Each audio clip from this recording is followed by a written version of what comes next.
Pozdrav društvo, dobrodošli u novi video na kanalu Motorista Mone. Danas na recenziji predstavljamo, imamo jedan prije svega fantastičan motocikl. Moje mišljenje je da je BMW dizajnerski tim što se tiče estetike na ovom modelu odradio sjajan posao. Prelijep motocikl sa pouzdanim, već poznatim agregatom od 900 kubnih centimetara, 105 konjskih snaga pri 6500 obrtaja, 93 Nm. Fantastičan, prelijep motocikl. Da brzo pređemo kroz specifikacije ovog motocikla i da se bacimo u vožnju za čem je ova zvjerka i stvorena.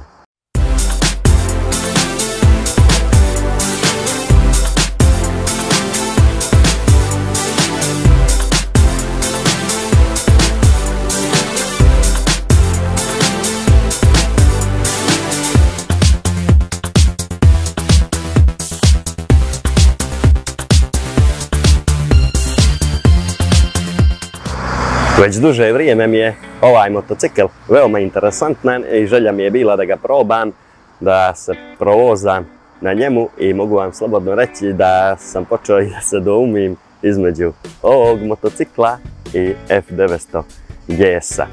U pitanju je sport touring motocikl sa paralel twin agregatom, rekao sam snagu 900 kubnih centimetara, 105 konjskih snaga. Mogu vam reći da se fantastično vozi, da je bukvalno zalijepljen za asfalt, lako se obara, lijepo linearno ubrzava, bez neke nervoze, čak i u malim obrtajima, u gužvama i kroz grad se lagano upravlja ovim motociklom. Ali kad izađete na magistralu i date gaz, mogu vam reći da tek osjetite uživanje u vožnji. A da bi svu tu snagu zaustavili, tu su Brembove kočnice, naprijed imamo duple diskove od 320 mm sa kočijenim pještima od po 4 plutajuća klipa, pozad imamo single disk 265 mm i kočijena kliješta sa jednim kočijenim klipom. Sve je to upareno sa BMW-ovim ABS-om, sistemom protiv proklizavanja i tako dalje. Mogu vam reći da koči fantastično. Što se tiče samog položaja sjedenja je fenomenalan. Čak i za visočije vozače. Noge su vam blago povijene unazad. Korman, makar što se tiče moje visine, dosta ste ispravljeni na njemu, bi valjalo ga malo približiti. Za vjerojatno visočije sa dužim rukama je i ovaj položaj fantastičan. Odmah ću na početku reći jednu zamjerku, mada to se odnosi na mnoge nove motocikle i skoro svih brendova, da su sjedišta poprilično tvrda.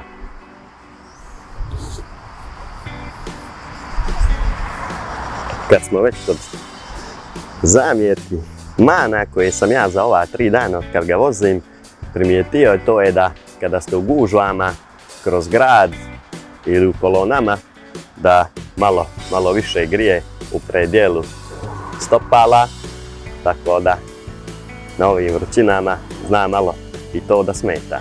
Veličina točka naprijed je 120, 70, 17, pozadi 180, 55, R17. Težina ovog motocikla je 215 kg sa svim tečnostima. Kapacitet rezervoara je 15,5 litara, a fabrika deklariše potrošnju od nekih 4,5 litra, tako da je uglavnom range ovog sport touring motocikla tu do nekih 350 km. Što se tiče vješanja i udobnosti, naprijed imamo upside down vile, tu je i ZF-ovo podesivo gasno vješanje, prilagođava se automatski modu vožnje u kojem ste, a možete ga i sami podesiti onako kako vama odgovara. Naravno, već sam rekao, jedina mala zamjerka je tvrdoća ovog sjedišta. I ovaj model dolazi sa mnogo opreme, Tu je adaptivni tempomat, keyless sistem, quick shifter ka gore i ka dolje, štitnici za ruke, podesive ručice i kvačila i kočnice, podešavanje, vješanja, grijači, ručki, TFT display u boji na kojem imate sve moguće informacije. Naravno, možete se povezati putem BMW Connectivity aplikacije sa svojim mobilnim uređajem, priprema za navigaciju, 12V nautičnica i tako dalje i tako dalje i tako dalje. Zaštita od vjetra također je fenomenalna. Ovih dana gdje sam ja osjetio vjetar, to je bukvalno na vrhu kacige. Ono što bih ja volio da još pored sve ove opreme ima ovaj motocikl, ne samo ovaj nego svi novi motocikli, to je senzor mrtvog ugla.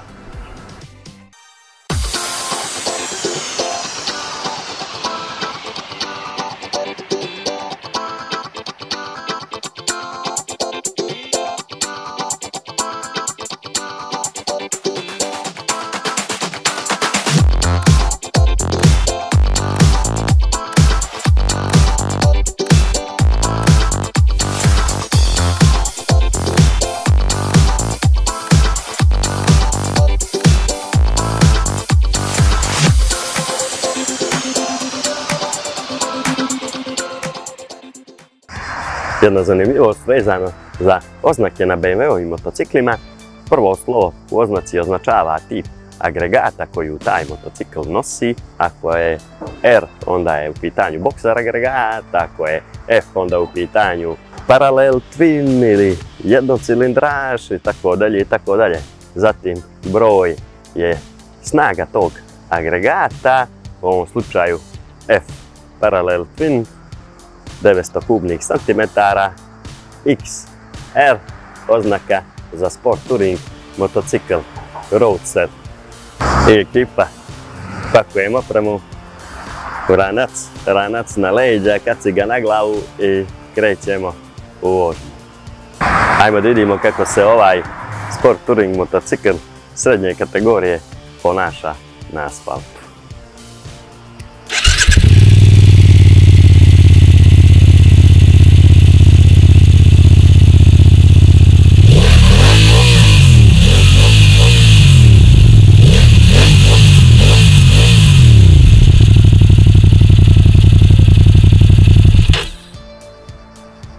Fenomenalno reži.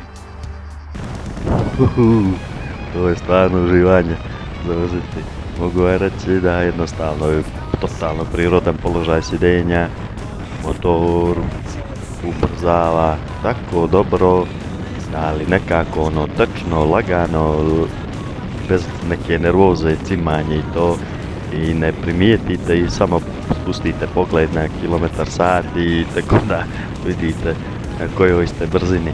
Što se tiče držanju krivinama, također veoma se lako obara i na samo izlazi iz krivina, dodavanje gasa, lagano samo izlazite iz krivine, bukvalno je uživanje ga voziti. Još jako je fabrički auspuh, nekako je baš lijep zvuk, pogotovo iznad 4000 obrtaja, tako da kako je dobar. Rekao sam, već bi se dvumio između ovog modela i F900XR Adventura po nekim mojim potrebama i ukusu. Što se tiče, rekao sam, prelijep motocikl, stvarno privlači poglede, gdje sam se god parkirao, ljudi prilaze, fotografišu, pitaju za motor, čak i oni koji voze motore i koji ne voze motore, i svako je pohvalio, pogotovo izgled motora. Motor je preudoban, da, malo je sjetište tvrđe, ali to se sve da korigovati danas raznim gelovima i to, ili je samo zato što je bukvalno nov motor toliko tvrdo. Također na druga mana, probao sam ga i u gužvama, kroz bar, Budvu, lako se upravlja, provlači se, koči. Također možete se slobodno osloniti da će ove Brembove kočnice odraditi svoj posao uz BMW Power ABS i kontrolu trakcije, kontrolu protiv proklizavanja. Na samom izlazu iz krivine agregat će vas također lako izvući i samo dajte gas i odoste.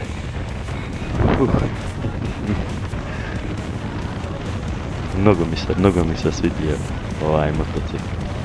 Nego ispade samo da hvalim. Mada, eto, čuli ste i par zamjerki za ovih, pa evo, sa vožnjom u nastavku dana koju planiram, znači za 3 dana oko 600 km, pa mogu reći da sam dosta utisaka stekao i to je to. Agregat dijeli sa mnogim motociklima iz BMW game, F900XR Enduro, F900XR Adventure, F800XR, F900R i tako dalje, veoma već provjeren i pouzdan agregat. Što da vam kažem, ja da se odjavim iz videa i nastavljam u vožnju, a to što ću obići i gdje ću ići u nastavku dana ćete gledati u nekom od narednih videa. Dok da se vozi. I ljudi moji, došli smo do kraja još jednog videa na kanalu Motorista Monoe. Čuli ste specifikacije ovog stvarno sjajnog sport touring motocikla srednje kategorije. Čuli ste utiske direktno iz vožnje, lično mišljenje. Rekao sam već, dvoumim se već između ovog motocikla i F900XR Adventure. Ako vam se svidjelo, znate što treba da radite: subscribe, like, komentar, share i vidimo se u nekom narednom videu, putovanju, recenziji. Vidimo se prije svega na putu. Nosite opremu, vozite oprezno. Ćao!